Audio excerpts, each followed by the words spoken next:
Alright, we got this video by Cheats. The most awkward phases of life. Let's get right into it.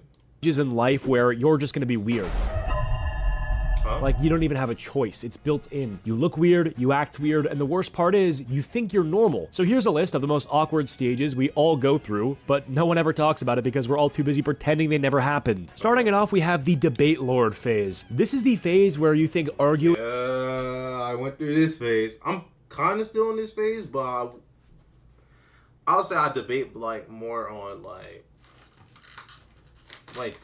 shows nowadays. equals... I'm no longer a part of power scaling, so let's get that out. Let's get that out the way. personality. You watched one Ben Shapiro clip, and now you're out here treating lunch like a presidential debate. Okay, so let's say that a soup is defined as a liquid dish that contains pieces of solid food from which it extracts its flavor. You can agree with me on that statement, right? You start every sentence with the word technically. Right? You call people out for logical fallacies or inconsistencies during gym class. You're hitting people with words like anecdotal and objectively false over fucking Snapchat drama. Someone says they enjoy pineapple on pizza and suddenly you're debating moral relativism like you're writing a college thesis. You say, let's unpack that. Unironically, you are the carry-on luggage. You're calling everything gaslighting but misusing the word every single time. You quote Jordan Peterson like he's your therapist, and you think playing devil's advocate makes you sound smart when you're just being insufferable. You think you're I mean, sometimes playing devil's advocate, sometimes you gotta play devil's advocate, you know what I'm saying? Dominating conversations, but in reality, everyone's just waiting for you to shut up so they can finish their sandwich. And the thing is, this phase doesn't hit everybody at the same time. Some people get it in middle school, walking around with a copy of 1984 that they haven't read. Others don't get hit until college, where because they're taking a political science class, they want to ruin everybody's day. And for some, it shows up late, like I would never say I debated on politics. I would just say that I just disagree with some takes people have. That's all I can say. I would never like say, oh, your thinking is flawed, yada yada yada. No, if you truly believe that's what you truly believe, I can't get mad at you about that. I mean, unless it's pretty fucking out of unless it's pretty inhumane, bro. Like, if you truly believe in what you believe in, bro, go ahead, bro. I have no problems with it. Breakup, watching I could disagree all I want, but I still respect your opinion. Joe Rogan at 2 a.m. You grow a beard, you get a podcast mic, and suddenly you think you're leading a movement. This phase looks a lot different for different people. You could have the, I watched one philosophy video and now I'm a nihilist guy. The kid who argues with the teachers just to hear himself talk. The guy who acts like he's red-pilled, but he still gets his entire worldview from Reddit threads with 11 upvotes. But the one thing that all these people have in common is they don't want to admit that they went through it. Because you weren't just wrong, you were loud and wrong. And there were screenshots, old YouTube comments, Discord. I can't be POV fuck Asmongold and Hassan, bro. Arguments, and maybe even a Twitter thread where you seriously typed, "Let me play devil's advocate." It was a phase we buried. Y'all ever seen Hassan's Twitter, bro? That is kind of crazy, bro. I ain't gonna lie, bro.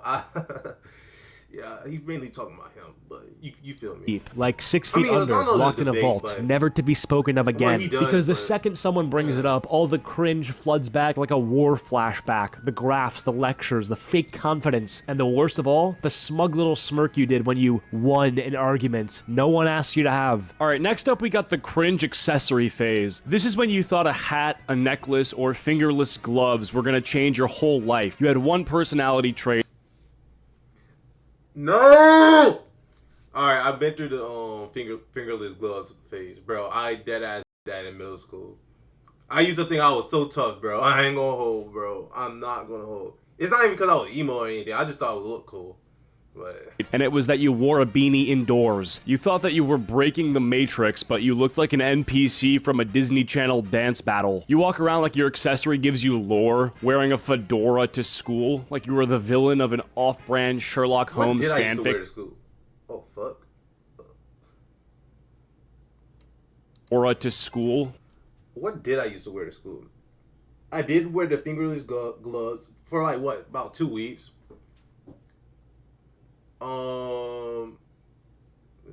Actually, not really that I remember for real.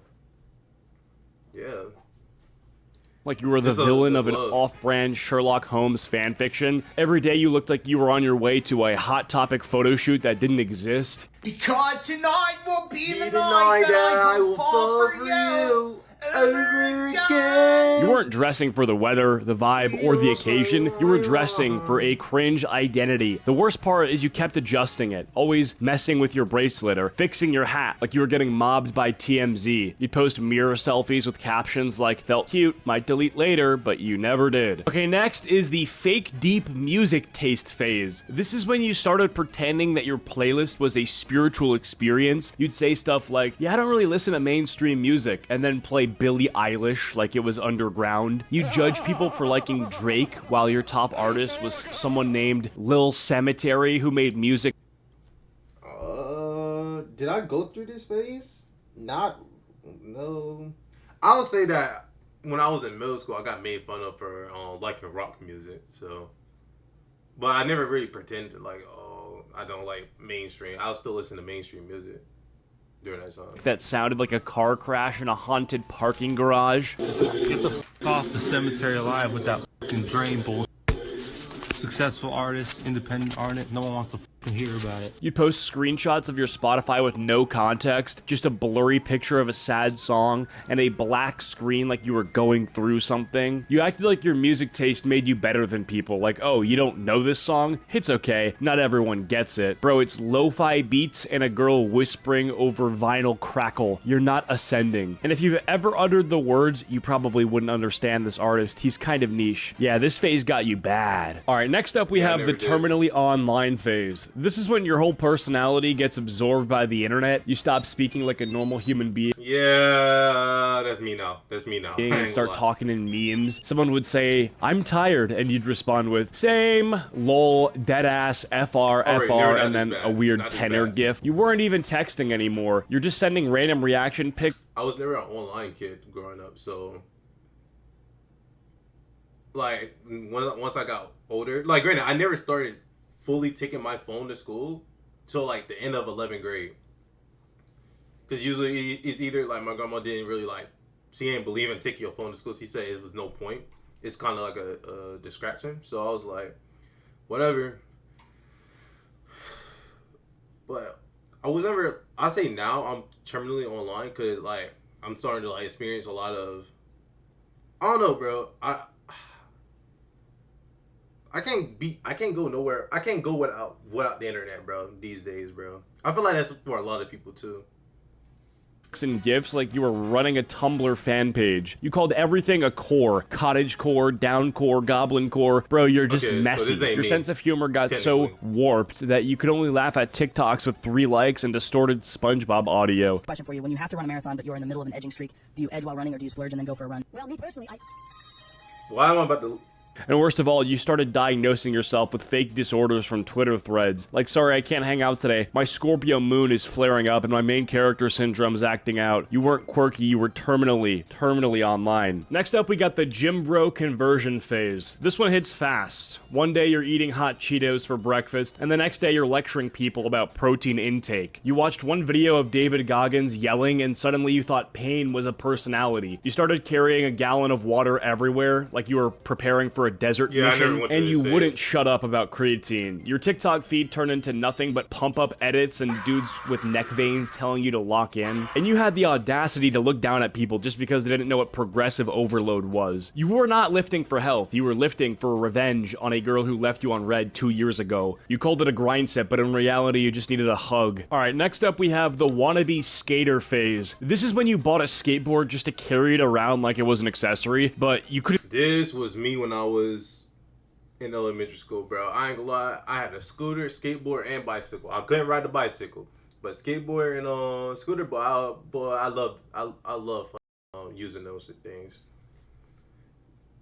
Now I do wouldn't carry anything. my skateboard You couldn't around ollie, with me. you couldn't No, I used to drop in, carry my but you scooter wore around. Vans and Thrasher like you were sponsored. You'd sit at the skate park pretending to stretch while waiting for someone to notice your grip tape. You watched one skate montage on YouTube and decided that you were built different. You started saying shred and steezy in normal conversations, even though your board had more dust than scratches. And God forbid someone asked you to actually ride it, you'd say, oh, I'm resting my ankle, like you were recovering from the X Games. You were not a skater, you were just doing cosplay of someone who could have been cool. Next up, we got the vape god phase. This is when you started hitting a vape like it... Bro, if you were hitting vapes in the grand year of 2025, just quit, bro. Bro, it's not worth it, bro.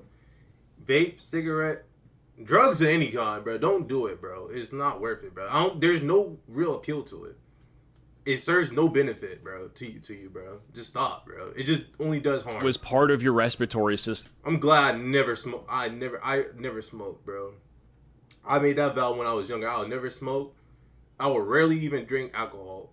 Granted, I'm underage now, but when I like turned 21, bro, like I would rarely drink alcohol. And the only time I'll probably drink alcohol probably is when my birthday hits. That's it. You couldn't go 20 minutes without blowing a cloud the size of a mattress out of your mouth. You'd walk into math class smelling like watermelon battery acid, and you'd act like you were the chill one. You had that one vape with a crack in the side that still somehow worked. Like a loyal little toxic relationship. You made it your whole personality. You'd post snap stories like ripping the pod before school as if that was a flex. You always swore that you would quit whenever you wanted, but you panicked like a Victorian widow anytime you left it at home. You were not cool. You were just a nicotine-dependent 16-year-old with too much time. Alright, next up we got the spiritual awakening phase. This is when you watched one TikTok about chakras and suddenly thought that you were the Dalai Lama. You started saying everything happens for a reason when your DoorDash order got canceled. Alright, never mind. It was he ain't talking about that.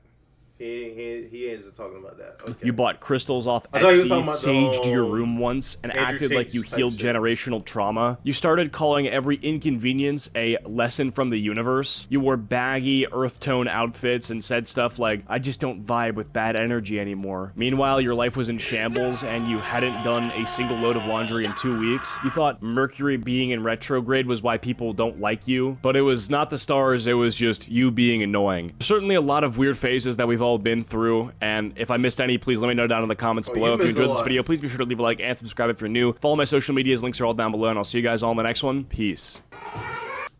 That was a good video by Cheese.